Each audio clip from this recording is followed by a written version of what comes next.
I was hunted by a cryptid in a snowstorm. By horror writer 1717. I never thought it would end like this. My truck's windows smashed, blood all over the interior, the frigid wind and snow blowing in on me as those two empty eyes stared in at me like a predator sizing up a helpless animal for the kill. It didn't start out like that, of course. When I started out for my morning run, it wasn't snowing. There was snow on the ground. There had been a quick storm with some squalls that left half a foot of the white stuff on the roads just a few days earlier. The state took care of it pretty quickly, and travel was barely interrupted. Everyone went about their merry way, even me. The fact that I hated winter even more than driving a truck never entered my mind. Okay, that was a lie. As I drove down the road, I found myself looking at the small piles of snow along the roadside and cursing them for not being big enough to cancel my run. I had to drive my truck through some pretty empty places, the kind that made you long for anything to break up the monotony of 2 lanes of asphalt surrounded by endless trees.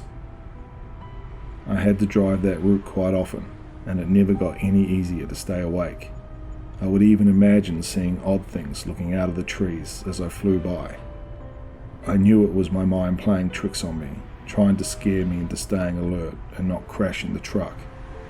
If it had been a deer or bear or something like that, I would have just laughed it off, but this thing looked like it was out of some nightmare. That's how I knew it wasn't real. There was no way it could exist, so I put it out of my mind and kept on driving. Fortunately, with it being a 2-day run, I was able to pick where I wanted to stay after I got my load. Hotels were nice, but if needed, I had the sleeper in my cab, which I called home away from home. It wasn't bad as cramped spaces go. There was lots of shelf space above the bunk. I had a TV mounted on the wall hooked up to a GameCube. There was a DVD player with an assortment of movies that I rotated out on a weekly basis. And there were some paperback books, Lord of the Rings, Frankenstein, This Present Darkness, along with all the indie author books I had on my phone. I didn't have to worry about being bored. There was always my laptop that held the novels I'd started writing and never finished. The only thing I really needed was food and sometimes a bathroom. I had snacks stashed around, sometimes in places even I didn't find for months, but it couldn't compare to a nice hot meal. I had my favourite stops on the road, and they all had 2 things in common: good food and a quiet place to park and sleep. I didn't like having my truck squashed up against other trucks, wondering if I'd be able to get my door open if they parked like an idiot. I liked parking near the outskirts of a parking lot. It was more private, and I didn't feel as hemmed in. Of course, there was a trade-off. More privacy meant walking further to get to the truck stop, sometimes a lot further. But I used that to my advantage. Nothing like a nice long walk to get the blood flowing to all those muscles I didn't use when driving. Unfortunately, the place was a local mom and pop operation, which meant they didn't have the money to stay open 24 hours a day. Usually, I would pull my truck into a spot in the evening, go get supper at the lunch counter, then grab supplies for the night. I'd always go inside one last time to use the restroom just before they closed at midnight. That evening, I followed the same pattern. Pulled in, walked into the store, got some supper, and went back in around 11:30 for restroom and supplies before going back to my truck and falling asleep. Normally, I try to keep a good watch on upcoming weather. For whatever reason, I hadn't that day. I woke up around 8 a.m. and looked out to a sea of white. It had snowed, and it had snowed hard. It looked like someone wanted to make up for the snow quota this winter and did it all in 8 hours. I dressed in my cold weather gear and went out to see how bad it was and if my truck would be going anywhere today. When I jumped out of the cab, my legs disappeared. There was at least 2 feet of snow on the ground, and it was still putting it down. I trudged around the truck to make sure everything was okay. Then I got back in the cab, brushing off as much snow as I could first.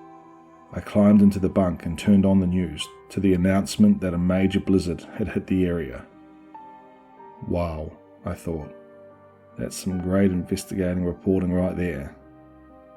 They were calling for another foot before the snow stopped. Great. Time to call the boss and get my ear chewed off. Why can't you get here? He growled. There's this stuff called snow, I said.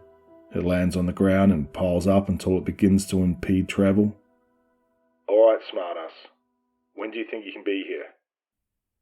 Well, seeing that I haven't seen a snowplow go by and I'm sitting in a parking lot that probably won't get ploughed out until much later than the highways, on top of the fact that my tyres are nearly bald even though I've been telling you for months they needed changed, I'll say I have no earthly clue when you'll see your precious cargo. He was silent for a long moment. Do you like your job? He said through barely restrained fury. Not particularly, I said, then added, when the weather's like this. You might want to update your resume. With that, the line went dead. Thank you for your support, I said to the dial tone. I settled back in, turned off the TV, and went back to sleep. When I first started out in trucking, a fellow driver gave me a tip that I'll never forget. Anytime you have the chance to get some rest, take it. That little tidbit helped me tremendously over the years. A little extra sleep means a lot less coffee. When I woke a few hours later and peeked outside, it was still snowing. I looked out my driver's side window and even my tracks were gone. I was feeling the call of nature and decided to brave the elements to take the trek to the truck stop for some relief. I felt a little silly for putting on all my cold weather gear, including gloves and goggles. That feeling didn't last long. It was snowing so hard I couldn't even see the truck stop. I drew an invisible line with the side of my truck, aimed in that direction, and started walking. I never read Call of the Wild. I never saw Alive. Maybe if I had, I wouldn't have been so eager to throw myself out into this blizzard just to go pee. Trudging through the snow and the driving wind was growing old quickly. I felt like I should have reached the truck stop by now. I paused and looked around. Two realizations hit me at the same time. First, I couldn't see the truck stop. Second, I could no longer see the truck. As a lovely addition, my tracks were also quickly disappearing. I tried to focus on my path towards the truck stop and began trudging again. 15 minutes later, I believe by sheer luck, I saw the store appear off to the right. My track hadn't been dead on, but I was close enough to find the place. My winter gear was starting to fail me, especially with the wind finding all the little places it could inject frigid air. As I approached, I breathed a sigh of relief at getting out of the cold, not to mention a massive cup of steaming hot coffee. I reached for the door, but it refused to open. Maybe it was frozen shut. I pulled harder, but nothing happened. I looked through the glass and saw no lights on. It struck me how the walkway wasn't shoveled either. Oh no, I thought. The storm has them stuck at home. My hopes for a nice warm toilet and a steaming hot cup of coffee plummeted. I took one last forlorn look at the dark store and turned back toward my truck. My disappointment grew as I realized my tracks were gone. I was now snowblind and navigating without a compass or any means of direction. I tried to draw an invisible line with the outer wall of the store and hoped it would lead me back to the truck. I felt my cold, wet feet protest as I headed back towards the warmth of my truck. I hugged my jacket, attempting to keep the wind out. The snow was up past my knees now and seemed like trudging through mud. In retrospect, it would have been better for me to wait in the truck until I saw a snowplow in the parking lot. I had plenty of empty tea bottles for bathroom emergencies. But there was no use chiding myself now. I had to get back to the truck to keep this mistake from becoming a fatal one.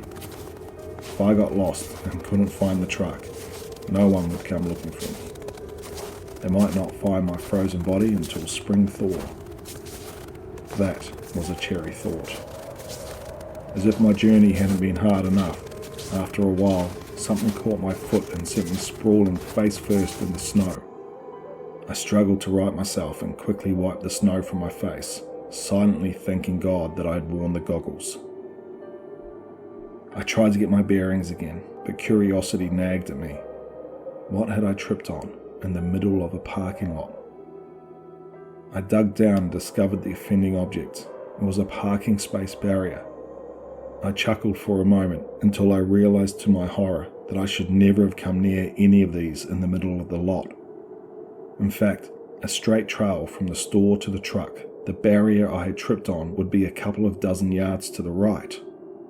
I scraped the rest of it off and saw it was running nearly parallel to my path. I had veered off course badly. The bright side was, I now had a point of reference and hopefully could correct my course. I looked around and found myself adrift in a sea of white. The store had disappeared and the truck was nowhere to be found. I took a deep breath and used the barrier to aim toward where the truck should be. I remembered one key fact in the process. These barriers lined the edge of the parking lot, and just past them was a drop-off. In retrospect, it was lucky I had tripped on it instead of stepping over it and rolling down a hill that I might never make it back up again. I turned to aim myself where I thought my truck was, when out of the corner of my eye, I thought I saw a shadow of a figure walk by. I couldn't be sure because of the blowing snow made visibility nearly impossible more than a few yards away. It could have just been my imagination. I'd been out in the cold for much longer than I'd planned, and it was time to get back to the truck. I was suddenly reminded why I got out of the truck to begin with. I had to pee so badly. I did a quick look and saw nothing but snow, so I whipped it out and let it go. I think whipped it out was a bit of an oversimplification. I fought to unzip my frozen zipper as my bladder screamed a full red alert that it was about to release the floodgates, whether I was ready or not. I finally got it out and started the yellow stream when the wind shifted direction, sending it spraying all over my pants. I quickly turned so that the stream was downwind. When I finished, I looked down at the front of my now wet pants and swore internally. Yet another reason to find the truck quickly. Wet pants turned to frozen pants, and then turned to dangerous pants. I looked down at the barrier, now covered in flecks of yellow snow, and started on my new course. The snow had not let up one bit, and my energy started to wane, even though I had just been standing around for the last 10 minutes. Trudging through nearly waist-high snow was making me more tired than I had been in a long time. The wind rushing in my ears tore away my hearing. There wasn't anything out here to listen to, and yet I thought I heard something. I looked around but only saw white. Was this my mind starting to play tricks on me like it did when I was driving, and thought I saw the creature that doesn't exist peeking out at me from the trees? I turned back to my imagined destination, wondering if delusions were the first step in freezing to death. As if to answer, the wind hit me with a solid gust, knocking me down. If I didn't know better, I'd swear I felt a giant hand in the middle of my back before I fell. I looked up and saw nothing but snow, swirling around making mini tornadoes. I chuckled at the irony of them being called snow devils. I guess my own personal snow devil was pushing me around. I got up and started for the truck again. Every step felt like my feet were encased in concrete. I plodded on, trying to pull from whatever reserve energy I had to keep going. I couldn't die in the middle of a parking lot, just yards away from my nice, warm truck. That would be the ultimate irony. I walked on, barely conscious, wanting only my 18-wheeled safe harbour from this merciless storm.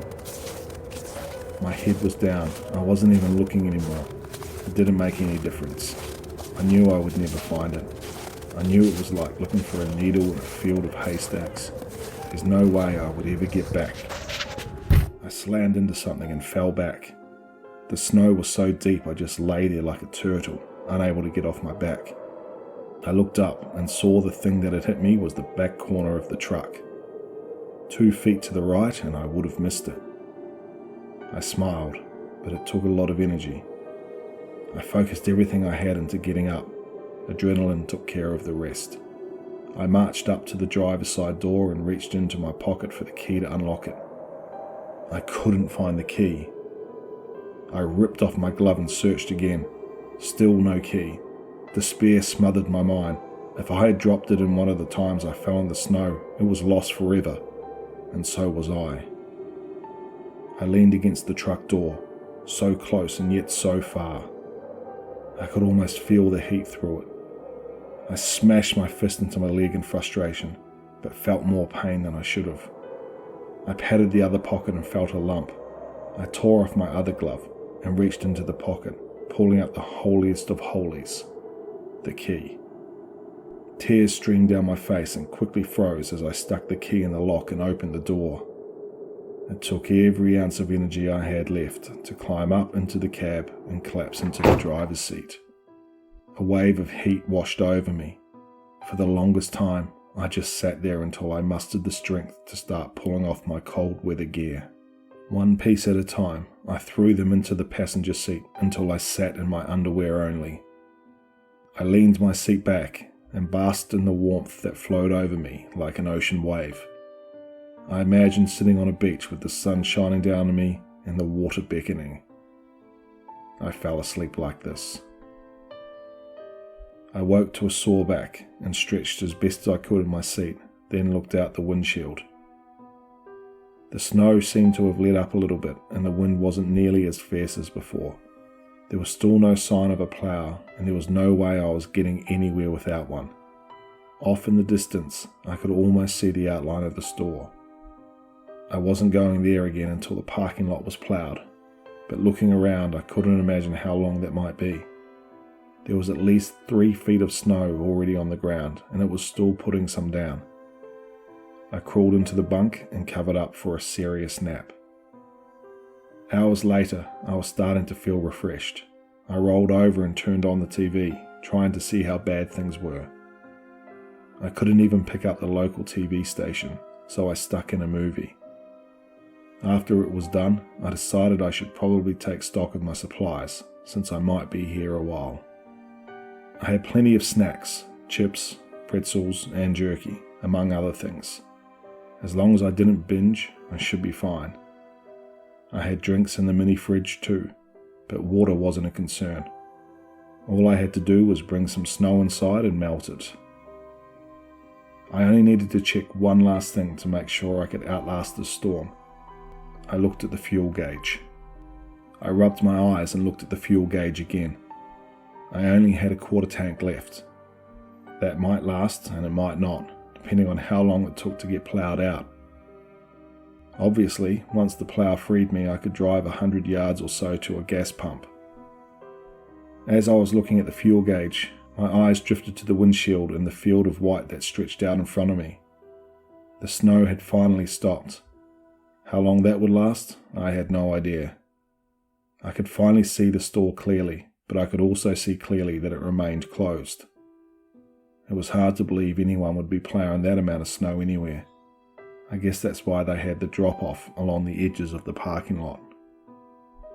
As I softly chuckled at my realization, my eyes caught movement. There was some kind of animal walking around in the parking lot. At first, I thought it was a deer because of the wide horns on its head. But the longer I looked, the more I realized this creature was something else. It seemed bigger than any deer I'd ever seen. Its torso rode above the snow like it was a ship. Its face looked like it had wasted down to the bare skull, and it had massive teeth that went far beyond its jaw. It was rather haunting to look at. It was sniffing around in the snow. The more I thought about it, I began to realize that was probably the spot where I had taken a leak. I was mesmerized and horrified by this thing at the same time. I was nearly convinced my mind was playing a trick on me when it looked right at me and my blood turned to ice. Its look pierced my soul and made me wish I'd never come to this place. When it took its first step in my direction, I dove back into the sleeper and drew the curtain. I shook for reasons that had nothing to do with the temperature, and I was breathing in panicked gasps. What was that thing? Did I really see what I thought I saw? How could a creature like that exist? I tried to settle down and get my breathing back to normal, but my mind refused to let go of the image of that thing. It's just my imagination, I told myself. It's just a deer roaming around out there. I told myself that same thing over and over until my mind finally believed it. However, I didn't look through the curtain to confirm it. I didn't call it denial, I called it not pushing my luck. I pulled out a pack of cheese crackers and turned on the first Die Hard movie to try to forget about the deer outside. I was 15 minutes into the movie when I felt the first nudge. I didn't know what else to call it. It felt like something had just nudged my truck. It was almost like when a strong wind gust pushed the cab, but I didn't hear any wind outside. The two sides of my mind engaged in a shouting match over whether I should check it out or ignore it. Fear threw its 2 cents in and ignore it won out. Until the second nudge. Actually, it was like the 5th or 6th nudge until curiosity took over and made me go and take a look. I peeked through the curtain and didn't see anything but snow through the windshield. I climbed out and looked through the passenger's window, but saw nothing. I chided myself for my skittishness when I looked through the driver's side window and saw a set of horns. I rubbed my eyes and looked again, but they were gone. There were tracks in the snow that looked like deer tracks, only bigger, or was that my imagination carrying me away again? I looked in the rearview mirror and saw the creature poking at my tyres with its horns. I was fairly sure it couldn't puncture one with just horns, but didn't want to chance it. I reached down, grabbed my club, and opened the door to scare it away. But again, it was gone. I was beginning to question my sanity. Was this thing real? Was it my mind playing tricks on me? Or was it the creature toying with me, trying to draw me out of the truck? I closed the door and went back to my movie, but I couldn't get that creature out of my head. I was on pins and needles waiting, listening, anticipating the next nudge. Before the movie was over, I fell into a fitful sleep. I was in a tall building and there were bad guys everywhere. I had a machine gun, but had been better served hiding and picking them off one by one.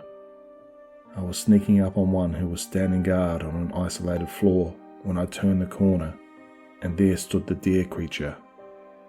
It was massive, standing on its hind legs, and its horns scraped the ceiling. It looked at me with those empty eye sockets from its bare skull face, and made a sound that was half grunt, half growl, then started towards me. I backed away around the corner, trying to get back to my hiding space, but as I turned to run, suddenly the creature was in front of me. I pulled up my machine gun and started firing short bursts. I hit it in the chest, but it kept coming. As I backed away, I shot it several times in the head. I watched as chunks of bone flew, but it kept coming as if it didn't care. I shot at its legs, hoping to throw it off balance, but it had no effect. As if it had had enough, it charged, pinning me to the wall with its horns. I looked down as the blood began to seep from my belly around its horns. It pulled back and charged me again and again, sending shock waves of pain through my body and crushing my spine. It pulled back and allowed me to fall to the floor. Blood pooled around me as I tried to crawl away from the creature. I could only use my arms. I couldn't feel anything below my waist, which was a partial blessing because it cut my pain in half. After I had crawled a few feet, I suppose, it had enough of toying with me. It stomped its foot down on my neck so hard I heard a snap and my arms went dead. I could feel it tear into my back, ripping away pieces of meat. I could hear the sickening chewing and slurping as I was eaten alive. I woke with a start, sweat pouring from my forehead, and looked around the sleeper cab looking for the creature that was tearing me to pieces. After a few seconds, I came to the realization it had been a nightmare. I turned off my DVD player and stuck my head out through the curtain to check on my fuel situation. The needle was well below the quarter mark, almost down to an eighth.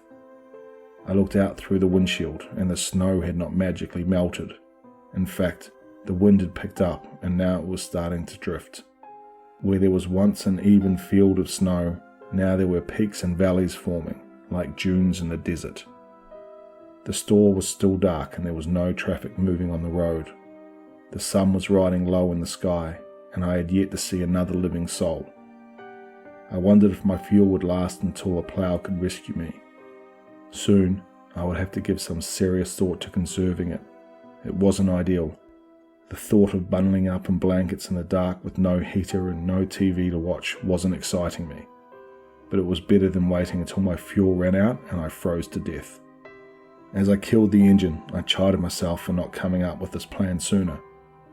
I would have conserved fuel when the sun was out and the temperatures were higher. Now, I was going to pay for my lack of foresight. I dug out every blanket I had stored in my closet and laid them over the bed, then tucked in for a long nap. When I woke, I was drowned in utter darkness. I panicked for a moment before I remembered where I was. I looked at my watch and it was 4 a.m. I pulled the covers off me and was immediately assaulted by cold air. I grabbed a flashlight and found my way to the cab. I turned the key on and waited with bated breath that billowed out in clouds that filled the cab until the engine turned over. As it roared to life, I felt even colder. I looked to my left and froze. My driver's side window lay in pieces on the seat and floor. I slowly turned to look at the passenger side window when fear grabbed me. There was a face looking in at me, but it wasn't a human face. It was the ungodly face of the deer creature that had gored me to death in my dream. A river ran down my leg, forming a yellow puddle on the floor as I stared into the dark, hollow eyes of this thing sent straight from hell. It reared its head back and then smashed into my passenger's window, splintering it. It reared back again and this time shattered the window, reaching in for me with its fierce long teeth. I jumped back and landed in the driver's seat, full of glass. I knew I was dead. There was nothing I could do. I sat there as it entered the cab, coming for me. Its head was halfway inside when suddenly it stopped. It moved around a little bit, then roared in frustration. Its horns were too wide to fit in the window. It tried over and over to get them in, but there was no way it could fit with the horns. As suddenly as it appeared, it vanished. I looked around to see where it had gone, but the darkness of night covered it like a shroud. As I was looking, it silently reached in behind me and would have had me if it hadn't breathed out, warning me of its approach. I dove into the center console as its deadly jaw snapped shut right where my spine had been. It continued its assault on this window, gaining ferocity as it frustrated itself by not being able to get a hold of me. I stood in between the two windows, hoping I was safe from either direction.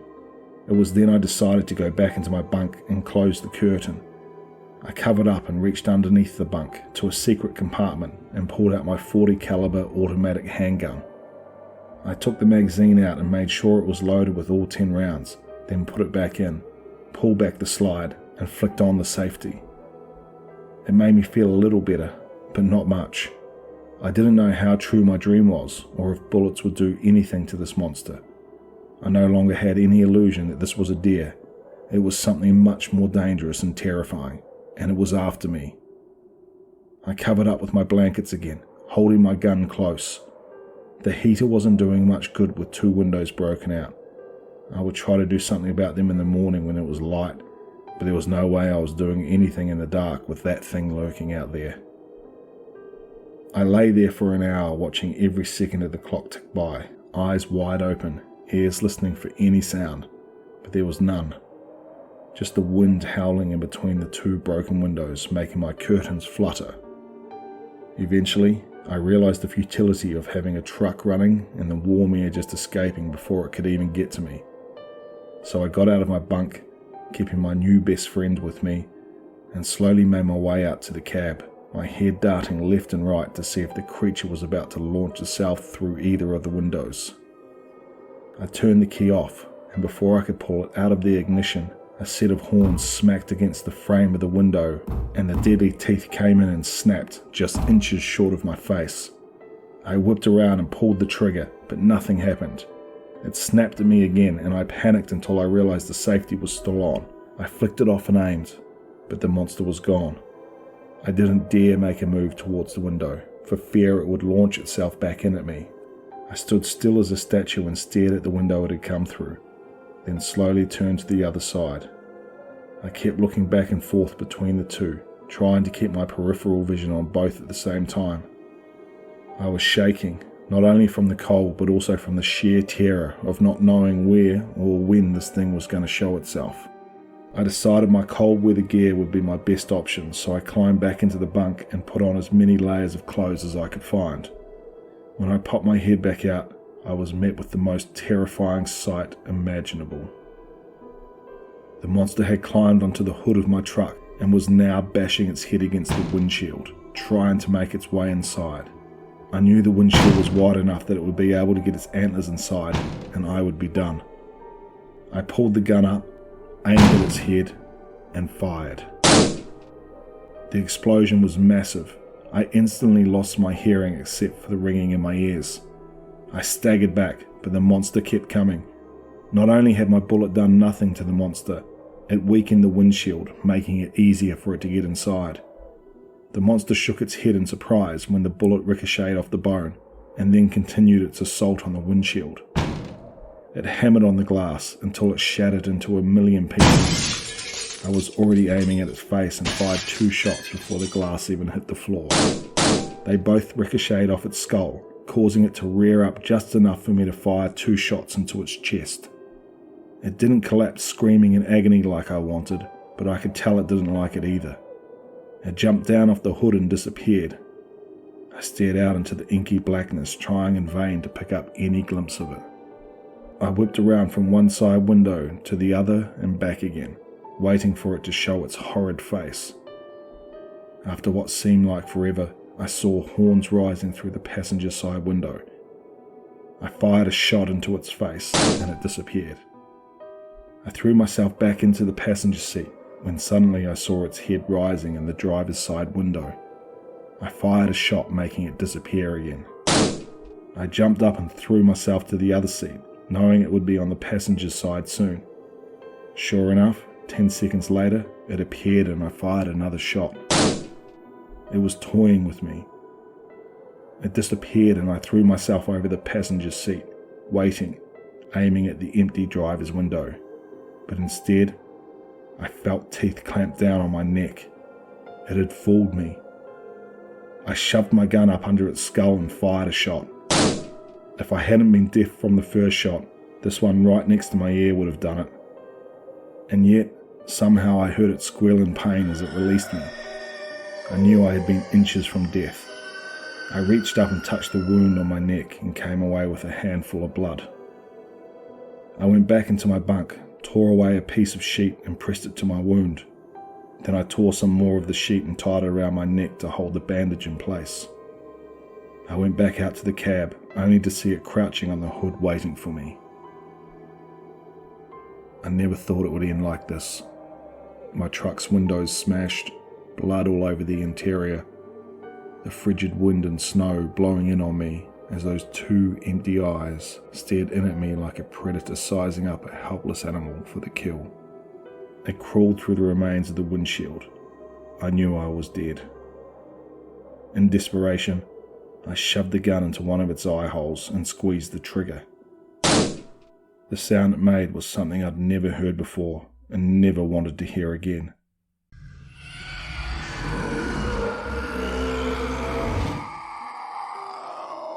The scream was both a low, guttural sound and a high-pitched shriek. It sounded like someone had unleashed a demon from the pits of hell. My mind screamed at me, "Get out of there!"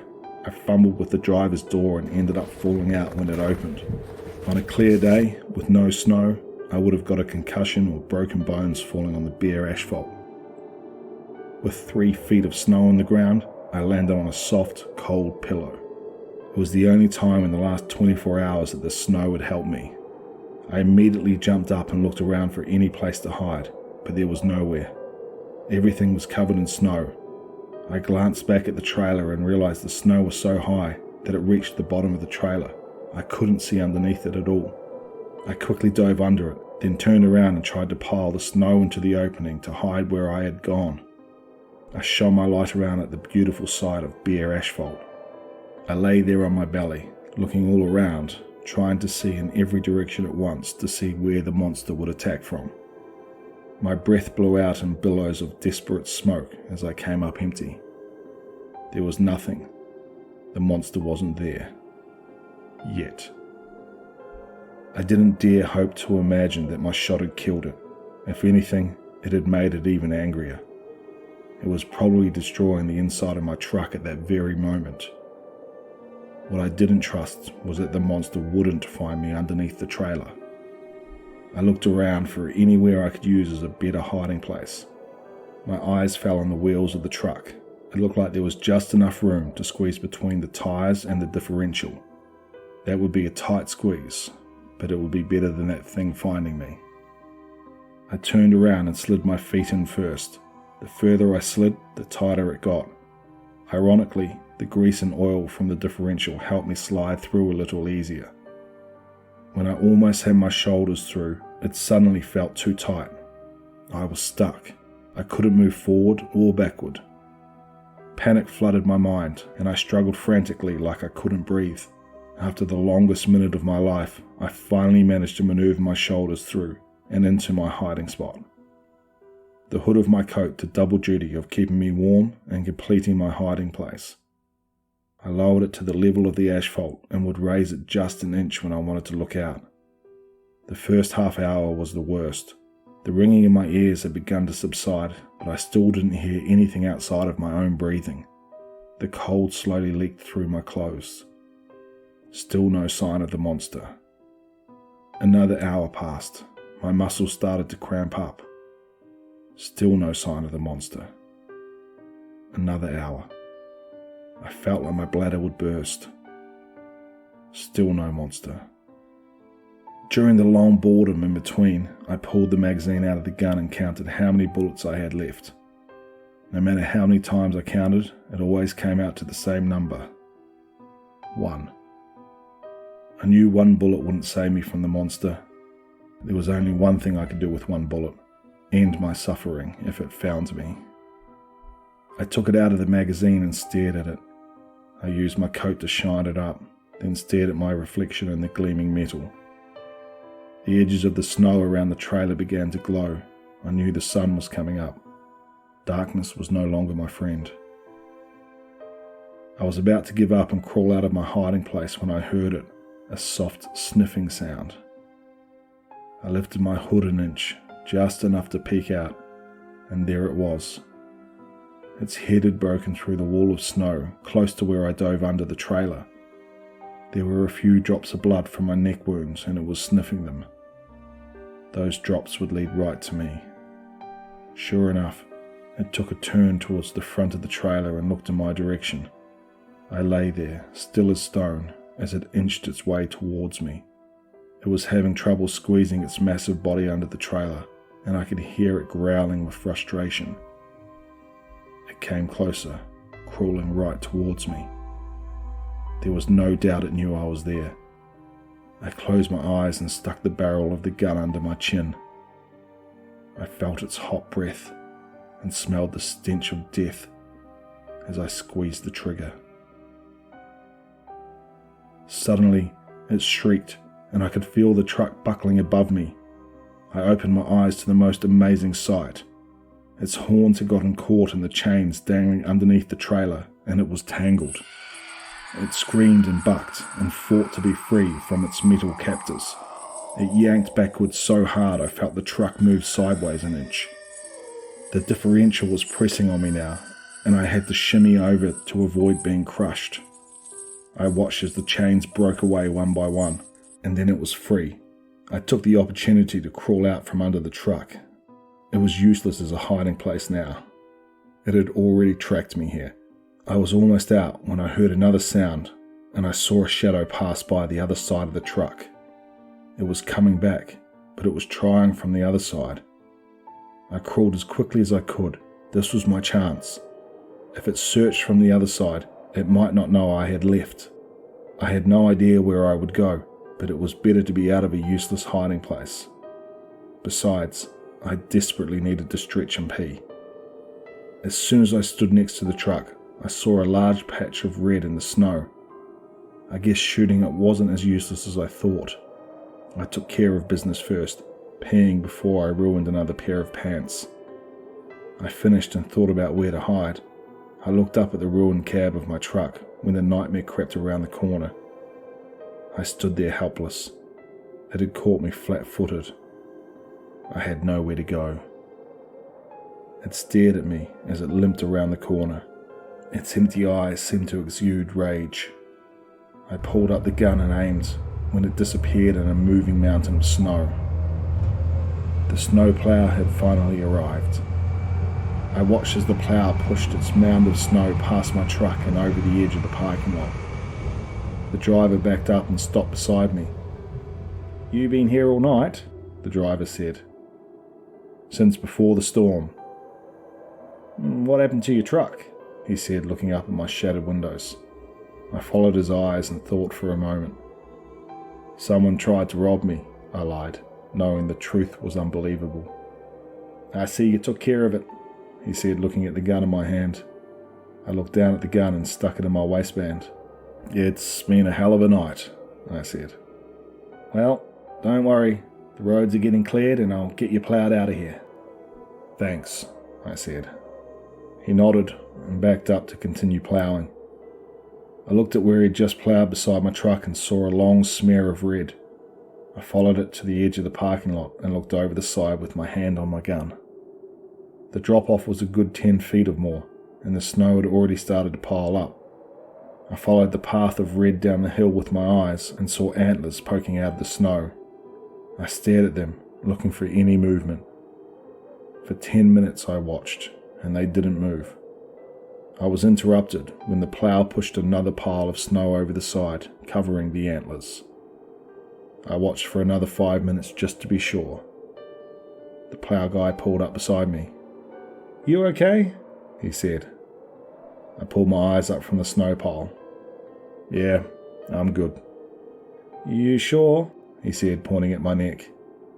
"Yeah, I just got nicked by some glass," I said, remembering the teeth of the monster clamping down on my neck. "Well, I think someone just pulled into the store," he said. "Maybe you should get something for that." "I will. Thanks," I said, knowing I would do no such thing. I wanted to avoid as many questions as possible. I climbed into the cab, brushed the glass off my seat, and drove over to the fuel pumps. After filling up, I started the long trip home. I kept my cold weather gear and mask on, having no windows or windshield made for a frigid trip. The heater was on max and aimed at my feet, keeping the bottom half of me warm. I didn't call for a tow truck because I wanted to get away from there. I never went back to that truck stop again. I didn't want to take the chance of that thing being alive. I never told anyone else about the harrowing encounter. I wish I could erase it from my mind. As I drove towards my home terminal through the endless stretch of trees, I saw one of the creatures peeking out at me that I used to think was my imagination. Now I know better. I just want to thank horror writer 1717 for allowing me to narrate this story. If you liked what you heard here, please head over to their Reddit page and show them some love. I'll put the link to that in the description below. If you're new here, please consider subscribing, and as always, stay tuned for one more nightmare.